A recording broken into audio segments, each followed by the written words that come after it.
Chapter 6, Section 3, Least Common Denominator. The objectives are to find the least common denominator for a group of fractions or rational expressions, and then also to be able to write equivalent rational expressions. And of course, we need to be able to do that when we add rational expressions, because just like with fractions, you have to have a common denominator, and the best common denominator to work with is the simplest one or the least common denominator. All right, so now, when you're adding, when you're subtracting, we must have a common denominator. All right, with fractions or with rational expressions. To find the least common denominator, or the LCD, we're going to factor the denominators into prime factors. We're going to list all the different denominator factors, the greatest number of times it appears among the denominators. I'll explain that. That's a little ambiguous. And we're going to multiply the denominator factors from this last step to get the LCD. So it's a product of all the different factors that we have and the number of times, the repetitions based on the greatest number of times they're used in any one denominator. So when each denominator is in factored form into factored into prime factors, all right, every prime factor must be a factor. Every one that you have must be a factor of this least common denominator, of the LCD. So let's start off with an example of something that we should already know. Here's a couple of fractions, the simplest of the rational expressions. I have 5/48ths, I have 1/30th. Now, most people can't look at these two denominators because of the fact that they're double digits and a little bit more than, it's just not like a 10 and a 12 or something. They can't just look at it and say, hey, I know what the smallest number, least, right? The smallest number that is a multiple of both common to give me the LCD. I'm looking for the smallest number that 48 divides into and that 30 divides into. Not what divides into 48 and a 30. I'm not looking for the GCF like I was doing back in chapter 5 when we were factoring. I'm looking for a multiple. Now, there's different ways to approach this, but probably the most methodical way is to take each of the denominators, and as I mentioned before, you want to factor them into primes. So if I take 48 and I use a factor tree, I get 48 as 2 times 2 times 2 times 2 times 3. And I get 30, the other denominator, is 2 times 3 times 5. Notice here, I have 4 factors of 2, 1 factor of 3. Here I have 1 factor of 2, 1 factor of 3, and 1 factor of 5. Now my least common denominator here, I take all, this is here, again, list all the different factors from the denominator. So I have 2's, 3's, and 5's. 2's, 3's, and 5's. Then I take the greatest number of times it appears in any one denominator. So I start with the 2. The 2 appears as a factor 4 times in this denominator. It appears only 1 time in this denominator. So the most times in any one single denominator is 4. So I'm going to put a 4 there as its exponent. Then I go to the 3. 3 is used once here. 3 is used once here. So the most times it's used, it's a tie. The most times it's used is 1 time. So I'll put a 1 right there. And then 5. Well, there aren't any factors of 5 in this denominator. And there's 1 factor of 5 in this denominator. So 1's the most. So the 5 is to the first. Now I'm putting the 1's there just to kind of emphasize that point, because of course 3 to the 1 is the same as 3 and 5 to the first is the same as 5. And then I multiply all these factors together. So I'm going to multiply them together like this. And that's what I have right here. 2 to the 4th times 3 to the 1st times 5 to the 1st. And if I multiply that together, 2 to the 4th power is 2 times 2 times 2 times 2, 16. Times 3 times 5. 16 times 3 is 48, and 48 times 5 is 240. And that's what I have right here. That's my least common denominator. Now, you work it similarly when they're rational expressions. It's just that our denominators aren't always going to be just constants. Sometimes they're going to have variables, or there'll be some type of a variable expression that might need to be factored.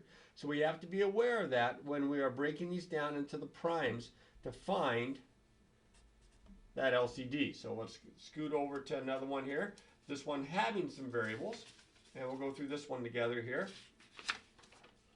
All right, I have 3 over 10y and 1 over 6y. So I'm going to take each of the denominators and break it into primes. So 10y, 10 times y, and of course 10 is 2 times 5 times y. 6y, 6 of course is 2 times 3 times y. So all my different factors from these two denominators here and here are 2 and 3 and 5 and y. Now the 2's, this one has 1, 2, this one has 1, 2, 1, 2. This one doesn't have the 3, this one doesn't have any, this one has 1. The 5, this one has 1, 5, this one doesn't have any. And the y's, this one has 1y, this one has 1y. So notice that they're all to the first power. So 2 times 3 times 5 times y. 2 times 3 is 6 times 5 is 30y. I get 30y here. I got 30y over here as well. Okay? No factor is repeated in this particular example. Sometimes that happens, sometimes it doesn't. It doesn't in this next one. In this next example, I'm going to take the 6x squared from the first one here. And I'm going to write that as 2 times 3 times x squared. Now I could write x times x, but I'm just going to write x squared and I'll show you what to do with it. 8x to the third. That's 2 times 2 times 2 times x to the third. So all my different factors here include 2, 3, and x. This is like x times x, this is like x times x times x. So now, let's start with the 2's. I have 1, 2 here. I have 3 of them here, so the most it's 3 times. 3, I have 1 here, I don't have any 3's here, 1 time. X, I have 2 here, I have 3 here, so 3 is the most. So I have 2 to the third, which is 8, and then of course I'm multiplying these, times 3 times x to the third is 24x to the third. That would be my least common denominator for these two fractions. Now, unlike the other examples, this next one, you're going to have to do some factoring because the denominators are not monomials. So I'm going to rewrite this. First, I'm going to factor. So the very first guy here, and again, factoring coming into play from chapter 5, I have a GCF of 2t, and if I factor out the 2t, I get t minus 5. And then over here, this is a difference of squares. My GCF is 1. This is going to be t minus 5 times t plus 5. All right, now I want to find my least common denominator.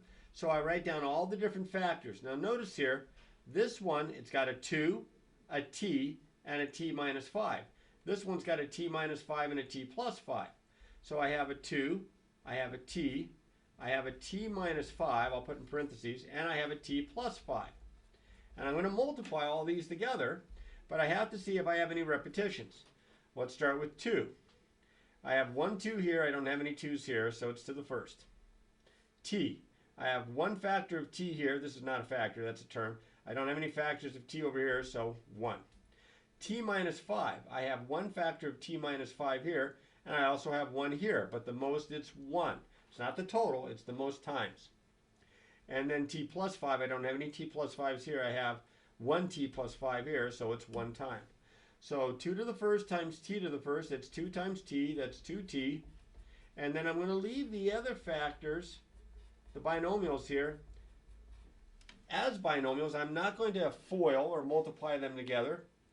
I'm going to leave it just like this. This is my least common denominator. Now, if you're wondering, well, shouldn't we multiply it all together? Would it be wrong? No, it wouldn't be wrong. But I'll tell you this, when you are doing these steps to find the least common denominator, most times it's because, 1, you're either solving an equation with rational expressions, or 2, you're adding / subtracting rational expressions. In either case, you want them in factored form. It makes it easier to make sure of everything else, all the other steps. All right, next guy up. This one's different. It's got 3 fractions. So here we go. The first one, I'm going to factor it. This is an x and an x. Looks like a plus 3 and a plus 4. This one, this is an x and an x. Maybe you notice that it is a perfect square trinomial. It's going to be a plus 3 and a plus 3. And then this one, I have an x and an x. I need two numbers whose product is -8 that add up to +2. I'm thinking +4 and -2, so +4 minus 2. So now I'm going to find my least common denominator here by writing down all the different factors. So I have x plus 3. I have x plus 4. I already have x plus 3. I already have x plus, and I have x minus 2. Those are all my different factors. Let's look for repetition. X plus 3. I have one of them here. I have two of them here, and I don't have any here, so 2 is the most. X plus 4. I have one here. I don't have any here. I have one here, so 1 is the most. X minus 2. I don't have any. I don't have any. I have 1. Now, you could leave your answer like this, and probably you'd want to erase the ones. But if I have 3 factors, and only one of them is raised to a power, I usually put that one on the end. So I'll probably write this as x plus 4 times x minus 2 times the quantity x plus 3 quantity squared. I think it looks cooler that way. Next guy up. Now this one looks like you have two completely different denominators, but they're not. We talked about this the other day in one of the previous videos. I think it was actually maybe the last video, and that has to do with opposites. When you have a binomial in the form a minus b, the opposite of it is b minus a. And you say, well, how do you know? Well, multiply by -1. If I multiply this by -1, it becomes -a, or the opposite of a, and this becomes plus b, which can be written in that form. So I have two denominators that look different, but they're opposites of one another. So when you have only opposites, the only thing that's really different is the factor of -1. But I can write this, and this is the way I prefer to do it. If I'm going to, because I prefer descending order, I'm going to rewrite this one as a minus 4. And I do that by multiplying it by -1. So I'd have to multiply the top by -1. So what's my least common denominator? Well, there's only one factor. It's a minus 4 to the first power, or just a minus 4. So if you have two rational expressions and the denominators are opposite, your LCD is just the single factor. You can have written a minus 4 or 4 minus a, either one, but I like descending order. A minus 4. It's just easier for me that way.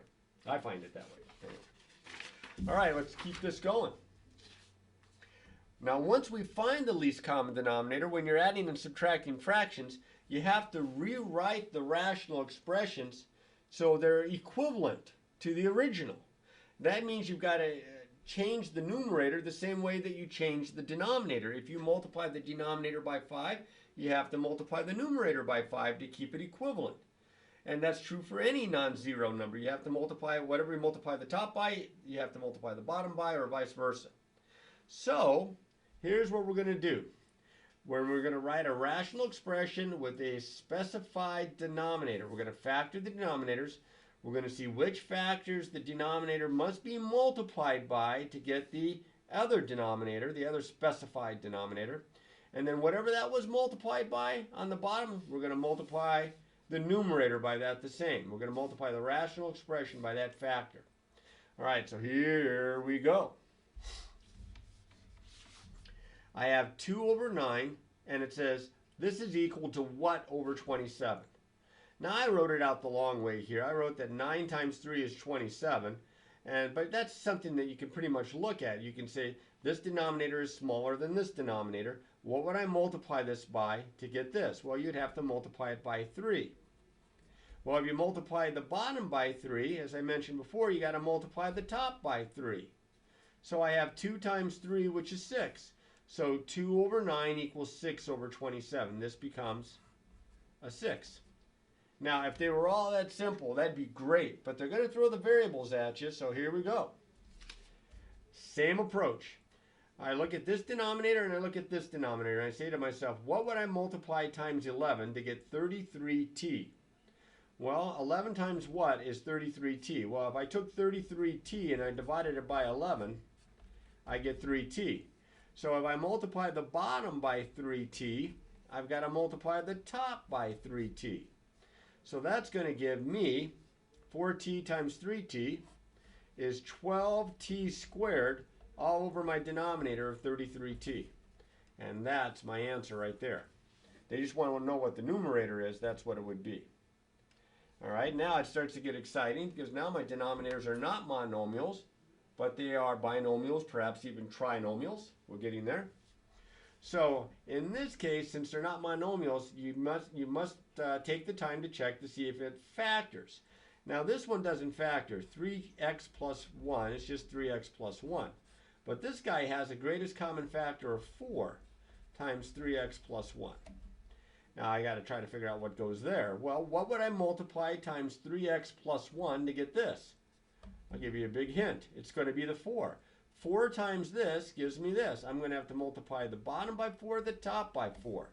And 8 times 4 is 32. And there's my new numerator. All right? It gets a little bit more difficult here. We'll finish with a couple of tough ones here, and then we'll get you started on some problems. Next one up here. 8k over 5k minus 2 is equal to what over 25k minus 10? Well, this denominator does not factor, but this guy does. I'm going to rewrite this by factoring the denominator. It has a GCF of 5, and that gives me 5k minus 2 if I factor out the GCF. Well, you can see, just like in the last example, what times this denominator gives me this denominator? It's the 5. If I multiply the bottom by 5, I got to multiply the top by 5. And 8k times 5 is 40k. And there's the new numerator. All right, last but not least, here's one where I have a denominator that's a binomial, and this one's a trinomial. So let's factor both denominators. That would be a GCF of t. That'd be t times the quantity t plus 4. GCF. Down here, this one has a GCF of t. So I'm going to factor the t out. That leaves t squared plus 12t plus 32. All right, well, I'm going to have to take another step because my denominator looks like it's going to factor further. Okay, I'm going to factor this trinomial with a t, and I need two numbers whose product is 32, whose sum is 12. And I'm thinking positive 4 and positive 8, so I'll put a plus 4 here and a plus 8 here. Now it's quite obvious what I'd have to multiply times this denominator to make it look like this. See, they already have the t plus 4. I'm going to have to multiply this by t plus 8. So that means t plus 8 times the top here.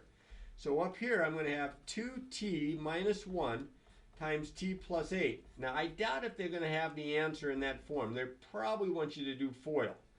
So if I do FOIL, let me get the denominator first. I'm going to have 2t squared, that would be plus 16t minus 1t is plus 15t, and then minus 8. And that's probably how they have the numerator or have the answer.